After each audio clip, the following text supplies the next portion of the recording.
मेरे अब्बू की 2 शादियां हुई हैं और मेरी अम्मी के नाम पर जगह है। तो पहले वाली बीवी के बच्चे हमारी अम्मी वाली जगह ले सकते हैं या कोई केस बना सकते हैं।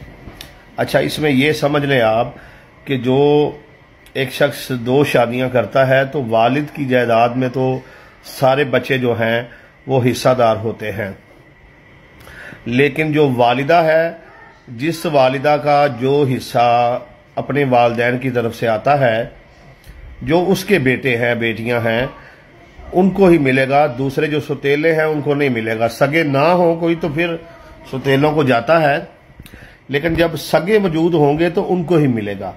तो आप चूंकि उनकी औलाद हैं तो सिर्फ आपकी वालदा का जो हिस्सा आना है वो सिर्फ आपको ही, जो बहन भाई हैं आपको मिलना है। जो आपके सौतेले बहन भाई हैं उनको इसमें से कोई भी हिस्सा नहीं मिलना है। तो वो सारा का सारा जो है वो आपका है। जो आपके सौतेले बहन भाई हैं उसमें जो है उनका कुछ भी हिस्सा नहीं है। ना ही वो केस कर सकते हैं, ना ही उनका जो है वो कोई हिस्सा बनता है।